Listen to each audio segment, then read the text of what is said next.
جی السلام علیکم ورحمۃ اللہ وبرکاتہ۔ محترم بھائی کا دوسرا سوال اس میں تھا، اور انسان کے ایمان کا کم ہونا زیادہ ہونا، کہتے ہیں جی اس پر کئی حدیث بتائیں۔ جی اس پر تو بے شمار نبی علیہ الصلوۃ والسلام کی حدیثیں بھی ہیں اور قرآنی آیات بھی اس پر موجود ہیں، جن سے پتہ چلتا ہے کہ انسان کا ایمان جو ہے وہ کم اور زیادہ ہوتا ہے، ایمان بڑھتا بھی رہتا ہے کم بھی ہوتا ہے، یعنی ایمان میں کمی پیشی ہوتی رہتی ہے، ہر وقت ایک حالت نہیں رہتی، کبھی ایمان زیادہ ہوتا ہے کبھی ایمان کم ہوتا ہے۔ اور اس بارے میں قرآن پاک کے اندر بے شمار آیات بھی موجود ہیں، مثلا سورہ انفال کے اندر اللہ تعالیٰ نے یہ بات آیت نمبر 2 کے اندر بیان فرمائی ہے، انما المؤمنون الذین اذا ذکر اللہ وجلت قلوبہم وَإِذَا تُلِيَتْ عَلَيْهِمْ آيَاتُهُ زَادَتْهُمْ إِيمَانًا وَعَلَىٰ رَبِّهِمْ يَتَوَكَّلُونَ کہ ایمان والے تو ایسے ہوتے ہیں کہ جب اللہ تعالیٰ کا ذکر آتا ہے تو ان کے دل ڈر جاتے ہیں، اور جب اللہ کی آیتیں ان کو پڑھ کر سنائی جاتی ہیں تو وہ آیتیں ان کے ایمان کو اور زیادہ کر دیتی ہیں، اور وہ لوگ اپنے رب پر توکل کرتے ہیں۔ تو یہ آیت کریمہ اس بارے میں واضح ہے کہ ایمان جو ہے وہ کم زیادہ ہوتا رہتا ہے۔ اس میں ایمان کی زیادتی کا بتایا کہ ایمان کس طرح انسان کا زیادہ ہوتا ہے۔ علامہ سیوطی رحمۃ اللہ علیہ جو ہے انہوں نے الدر المنصور کے اندر لکھا ہے، فرماتے ہیں کہ امام مجاہد رحمۃ اللہ علیہ اس آیت کے متعلق فرمایا کرتے تھے کہ اس سے پتہ چلتا ہے کہ ایمان میں کمی پیشی ہوتی ہے، اور ایمان قول عمل کا نام ہے۔ الدر المنصور جلد 4 صفحہ 411 دیکھ لیں۔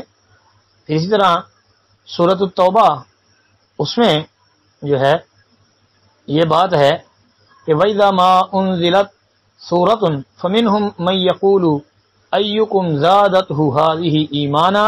فَأَمَّا الَّذِينَ آمَنُوا فَزَادَتْهُمْ إِيمَانًا وَهُمْ يَسْتَبْشِرُونَ۔ اور جب کوئی صورت نازل کی جاتی ہے تو بعض منافقین کہتے ہیں کہ اس صورت نے تم میں سے کس کے ایمان کو زیادہ کیا ہے؟ تو جو لوگ ایمان والے ہیں اس صورت نے ان کے ایمان کو زیادہ کیا ہے اور وہ خوش ہو رہے ہیں۔ تو اس سے بھی پتہ چلتا ہے کہ ایمان کم اور زیادہ ہوتا ہے۔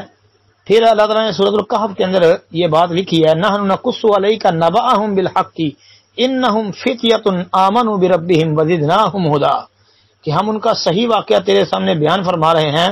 یہ چند نوجوان اپنے رب پر ایمان لائے تھے اور ہم نے انہیں ہدایت میں بڑھا دیا تھا۔ سورۃ الکہف کی آیت نمبر 13 دیکھ لیں، اس کا ترجمہ اور اس کے تحت جو مفسرین کی تفاسیر ہیں اس کو بھی آپ سامنے رکھ لیں۔ پھر اس کے علاوہ بھی جو ہے قرآن پاک کے اندر جو ہے آیات موجود ہیں۔ اسی طرح رسول اللہ صلی اللہ علیہ وسلم کی جو سنت الحدیث ہے اس کا مطالعہ کریں تو حدیثیں بھی بے شمار مل جاتی ہیں اس بارے میں۔ مثلا حضرت انس رضی اللہ تعالی عنہ سے مروی ایک حدیث صحیح بخاری کتاب الایمان کے اندر موجود ہے کہ نبی کریم صلی اللہ علیہ وسلم نے فرمایا، یخرج من النار من قال لا الہ الا اللہ وفی قلبہ وزن ذرۃ من الایمان کہ جس نے کلمہ لا الہ الا اللہ پڑھا اور اس کے دل میں ذرہ برابر بھی ایمان ہے وہ دوزخ سے نکل آئے گا۔ جی یہ صحیح بخاری کی حدیث ہے کتاب الایمان کے اندر 44 نمبر جی۔ اور امام بخاری رحمۃ اللہ علیہ نے اس کے اوپر باب قائم کیا ہے ایمان کا کم اور زیادہ ہونا، اور امام مسلم رحمۃ اللہ علیہ نے اس کو صحیح مسلم کے اندر کتاب الایمان میں جو ہے وہ بیان کیا ہے، 193 نمبر حدیث ہے، اور باب قائم کیا ہے یعنی ادنا مرتبے کا جو جنتی ہے نا جنت میں جی اس کا بیان ہے۔ تو اس کے علاوہ یہ ترمذی ابن ماجہ وغیرہ کے اندر بھی حدیث موجود ہے۔ پھر اس کے علاوہ وہ حدیث حضرت ابو سعید خدری رضی اللہ تعالی عنہ والی اس کو بھی سامنے رکھ لیں کہ مر رأى منکم منکرا فلیغیرہ بیدہ فإن لم یستطع فبلسانہ فإن لم یستطع فبقلبہ وذلک ضعف الایمان کہ تم میں سے جو کوئی بھی برائی دیکھے تو اسے اپنے ہاتھ سے روکے، اگر وہ اس کی طاقت نہ رکھتا ہو تو اپنی زبان سے روکے، اگر اس میں اس کی طاقت بھی نہ ہو تو اسے اپنے دل میں ہی برا جانے، اور یہ ایمان کا سب سے کمزور درجہ ہے۔ یہ صحیح مسلم کے اندر 49 نمبر حدیث ہے کتاب الایمان میں۔ پھر اس کے علاوہ ابو داؤد ترمذی وغیرہ کے اندر بھی یہ حدیث آتی ہے۔ پتہ چلتا ہے کہ ایمان کم اور زیادہ ہوتا ہے اس سے بھی کہ دل سے برا جاننا یہ کمزور درجہ ہے ایمان کا۔ اور اس کے علاوہ حضرت ابو ہریرہ رضی اللہ عنہ کی وہ حدیث بھی سامنے رکھ رہے ہیں جو صحیح مسلم میں 35 نمبر کتاب الایمان کے اندر،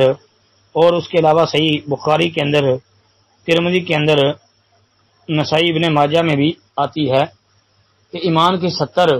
راوی کو شک ہے، 70 یا 60 سے کچھ اوپر شاخیں ہیں، ان میں سب سے افضل وہ ہے کلمہ لا الہ الا اللہ کہنا، اور سب سے کم تر راستے سے تکلیف دہ چیز ہٹانا، اور حیا بھی ایمان کی ایک شاخ ہے۔ تو اس حدیث سے بھی واضح پتہ چلتا ہے کہ ایمان کم اور زیادہ ہوتا ہے۔ اس کے علاوہ نبی علیہ الصلوۃ والسلام نے خود یہ بات بیان فرمائی ہے کہ عورتوں کو عقل اور دین کے اعتبار سے ناقص قرار دیا، تو پھر عورتوں اور مردوں کا ایمان تو برابر نہ ہوا، دین برابر نہ ہوا، تو پتہ چلتا ہے کہ ایمان کے اندر جو ہے وہ کمی زیادتی ہوتی ہے۔ اس کے علاوہ بھی بے شمار صحیح احادیث موجود ہیں، تو آپ صحیح مسلم کتاب الایمان پڑھیں تو انشاءاللہ آپ کو کئی حدیثیں مل جائیں گی۔ السلام علیکم ورحمۃ اللہ وبرکاتہ۔